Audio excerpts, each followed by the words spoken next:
Hello, this is a short video explaining what else you might need when you're working with pastels. We've talked about papers previously. Now we're going to talk about different sorts of pastels and the other equipment that you might need to go with it. Now, first thing I want to talk about is just very simply tape. Now, this is called framer's tape. If you Google framer's tape or look it up on things like Jackson's, you'll see it. And it's different to masking tape.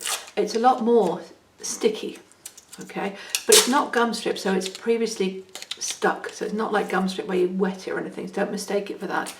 People often do. You want framer's tape. And what it's good for is sticking around the edge of your pastel picture, or if you're doing something involving mixed media, for example with the Fisher paper where it's going to be wet as well as dry, this will generally hold it, where what you'll find is that masking tape will start to come off.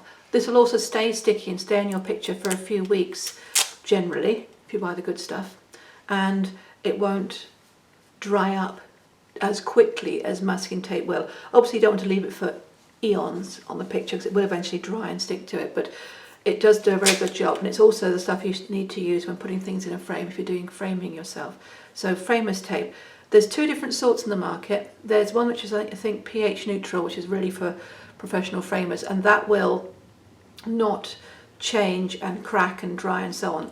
Much more expensive. Or there's just standard cheap one, which is what I use just for when I'm doing my artwork, and I'll use this to tape round because it's much more secure and will hold it for longer.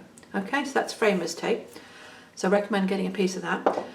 Now, as far as pastels themselves go, there's two types that I use. Now, these are out of an Inscribed pastel box. So these are Inscribed pastels, and they're probably the best of the cheap ones in the market. So a set this size, which has got 24 half sticks, will probably set you back, I don't know, £5 or £6 perhaps. Now, half sticks is what I recommend getting if you get a set of Inscribed, because they come up at this size.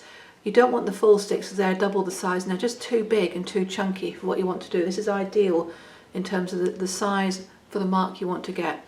These are very chalky and they are quite firm to use, but actually you want chalky and firm sometimes. Chalky and firm on Sennelier pastel card is quite good because it doesn't fill the tooth too quickly, so it can be quite useful. So best cheap ones are these. Now, another reason they're quite good is you get some nice vivid strong colours with it, but also when you touch them they're not gritty. You don't have a gritty feel to them. So do be wary of pastels that when you touch them have got sort of a sandy texture to them. I mean, that's okay probably on this sort of paper, this rough paper, but it's going to be really bad if it's got a sandy texture on the pastel matte paper because it will literally scratch the surface. So a cheap soft pastel is the Inscribed. Now, in my own work I do use Inscribed very occasionally, but what I generally use is the Unison colour pastels. So there's one of the new branding boxes there. You can see it's been used, it's a bit messy, but gives you an idea. So Unison are definitely the best pastels on the market as far as I'm concerned. They're handmade in England, so in Northumberland, and they're handmade, hand rolled, the whole thing. They're marvellous. So they use a range of pure pigments. So rather than using others, I don't know, chemical or something, additives to create the colours or to bind them, they use pure pigments and pure pigment combinations to make the colours. So it means the whole thing is much richer in terms of the palette, and it's also in terms of the light fastness. It's as light fast as anything could be. So technically, if you use good quality pastels, it's the most pH neutral and the most long-lived of all art materials because there's nothing else in it apart from pigment and a bit of binder. So even compared to something like oils, it's got nothing in there which is going to degrade and crack and change over time. So good quality pastels on the right paper is a fantastic thing. So you'll find these pastels are much more creamy. They're creamy to touch.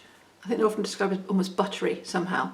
They're creamy to touch and creamy to handle, and you'll find what will happen is on a piece of work that you're doing, as you build your layers, if you've just got the cheap Inscribed ones and you haven't got some Unison pastels, then gradually as you build layers on top of each other, then the layers will start to fall off. But with Unison, what will happen is it will bind with the other pastels it's mixed with, so you can build layer upon layer with the pastels and they'll bind to each other as well as the paper, so it lets you build a lot more layers. Now obviously there are other good quality pastel makes on the market, like Sennelier for example, and they're quite reasonable as well, but I do find Sennelier extremely crumbly and not as good as Unison. Now, the other things you're going to need, apart from your Inscribed pastels and your Unison pastels, and of course you can, if you find you can't afford to invest in a huge amount of Unison, what you could do is start with a half sticks Inscribed and just get 3 or 4 Unisons, and even having a few of the good quality pastels to mix with the cheap ones will help the whole thing bind together a bit and help you build your layers up. Now, you're also going to need shaper tools.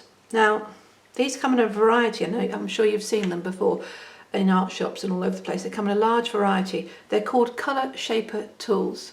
Okay, now this one here is my go-to shaper tool. This is called a size 10 flat chisel, and it's soft, and it's made by Royal Sovereign.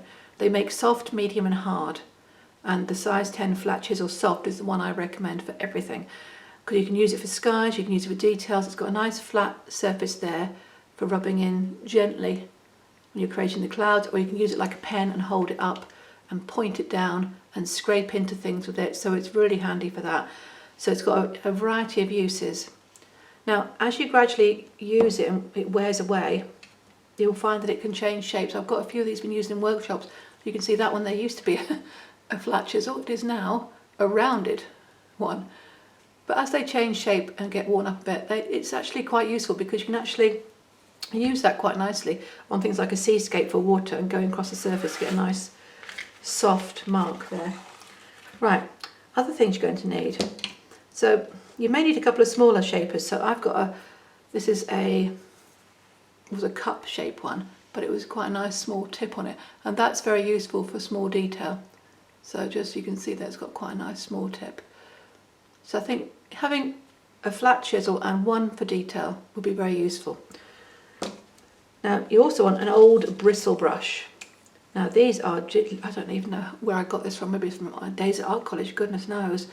Perhaps I stole it from when I was an art teacher, I'm not sure. But this is a very old bristle brush. It's very stiff and hard and worn away, but it's perfect just for getting the pastel off the surface and correcting any mistakes that you make. And I also think a good thing to invest in is things like some decent quality charcoal pencils. This is Wolf's Carbon. Now I think Wolf's Carbon is actually a combination of charcoal and graphite, so it's a combination, or carbon and graphite, so it's not quite charcoal, it's not quite graphite, so it gives you a very firm but black mark, and it's really nice to use. And you can get them in sets, so you get a set of sort of from B to sort of 4B or something, you get a set of 4, and they're really nice, so I'd recommend getting those as well. So that's just a basic introduction to the equipment requirements before you even start thinking about your artwork. But there's different things in the market that cover different budgets, so you can go for the cheaper and more expensive, or combine the two, and it'll give you a good starting point. So the key thing about pastels is obviously the paper and the quality of your pastels. That's the main thing in general.